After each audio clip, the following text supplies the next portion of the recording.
Hey everyone, welcome back to Genai Sports News. I'm your host Genai, and we have got a stacked show for you today. Let's kick things off with the man everyone in European football is talking about, Harry Kane. According to Sky Sports, the England captain is now the outright favorite to win the Ballon d'Or, and Bayern Munich are completely behind him.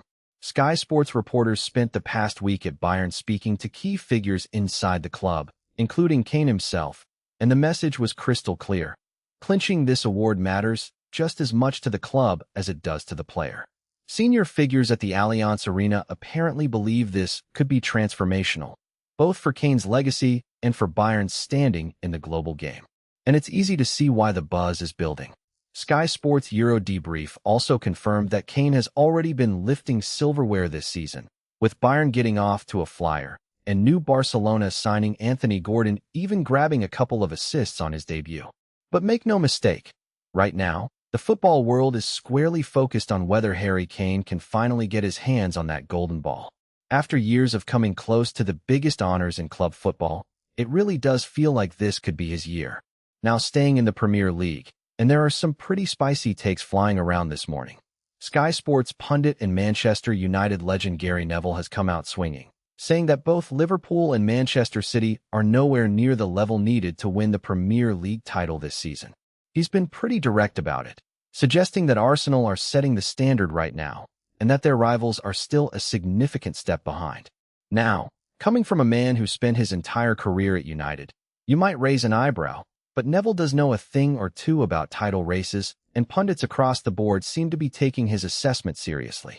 And if that wasn't enough drama at Old Trafford, Sky Sports Morning Paper Talk is also reporting that Barcelona left-back Alejandro Balde could be on his way to Manchester United before the transfer window slams shut. The back pages are buzzing with the possibility of some significant ins and outs at United, and with just 11 days left in the window, things are about to get very interesting. Over in Scotland, BBC Sport is also reporting that all 12 Scottish Premiership clubs are scrambling to strengthen their squads in the final stretch of the window. Busy times all around. All right, let's switch to the tennis court, because Coco Gauff is absolutely on fire heading into the US Open. As reported by both Sky Sports and BBC Sport, Gauff powered through the Cincinnati Open final against fellow American Jessica Pegula, winning in straight sets, 6-2, 6-4, to claim her second Cincinnati title overall and her first tournament victory of 2026. And the timing could not be better with the US Open just around the corner. Sky Sports is already warning that Gauff looks dangerous going into Flushing Meadows, and honestly, after a display like that, it's hard to disagree. Pegula is no pushover, but Gauff was clinical, controlled, and utterly dominant from the first game. On the men's side, BBC Sport reports that France's Arthur Fils took the men's title in Cincinnati, adding his name to what's been a really exciting build-up to the US Open season. Gauff will be one of the absolute favorites when the draw takes place, and if she carries that form into New York, she's going to be incredibly difficult to stop. Here's a story that you might have missed, but you absolutely shouldn't have. In the golf world, a young star named Miyu Yamashita has just put the entire LPGA Tour on notice. According to BBC Sport and Sky Sports, Yamashita tied the LPGA Tour's 72-hole scoring record at the CPKC Women's Open in Canada, and then went on to win by a staggering 9 shots. 9 strokes. That's not a golf tournament, that's a statement. Sky Sports described it as a dominant performance from the rising star, who is clearly stepping into a whole new tier of women's golf right now. Tying a 72-hole record on the LPGA Tour is an extraordinary achievement. These are records that have stood for years, and Yamashita just casually matched one while winning by the length of a football pitch. Keep an eye on this name, folks. Miyu Yamashita might just be the next big thing in women's golf, and performances like this are going to make that very hard to ignore. Now for the feel-good story of the day, and honestly, this one is beautiful. ESPN is reporting that the greatest sprinter of all time, Usain Bolt, has gotten engaged to his longtime partner Cassie Bennett, and he did it on his own 40th birthday. Bolt surprised Bennett with a proposal at his birthday celebration, turning what was already a huge personal milestone into an absolutely unforgettable moment. The Jamaican legend, who retired from athletics with 8 Olympic gold medals and multiple world records that still stand today, has been with Kasi for years, and the couple have children together. A 40th birthday and an engagement? That's how you celebrate in style. The sports world has been absolutely pouring out the love for Bolt and Bennett on social media, and honestly, it's the kind of wholesome news that just makes you smile. Congratulations to the fastest man alive, now officially off the market.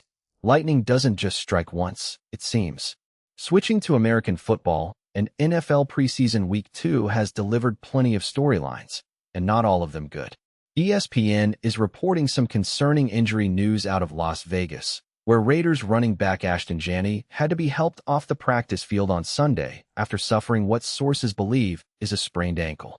ESPN's Adam Schefter and NFL Network's Ian Rappaport both confirmed the news, and the Raiders are apparently still assessing how long their star back will be sidelined. That's a massive blow for Las Vegas heading into the regular season. Over in Seattle, things are also grim.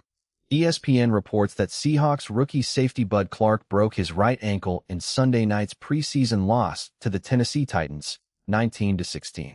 Clark was carted off and will be out for months, a devastating start to what should have been a promising rookie campaign. And in Cleveland, head coach Todd Monken confirmed he's naming a starting quarterback Monday, with ESPN noting that whatever Deshaun Watson said after the game Saturday won't impact that decision. Lots of moving parts in the NFL right now, folks, and we haven't even kicked off the real season yet. And finally, let's talk about a big question hanging over the world of golf. What is the future of LIV Golf? ESPN is reporting that the 2026 LIV Golf season has wrapped up in Indianapolis, and while Jon Rahm claimed his third season points title and his team picked up a second crown, the mood around the league is far from celebratory. ESPN's in-depth reporting describes an uncertain atmosphere, with full-time LIV members now waiting to find out whether the controversial league will even exist in 2027.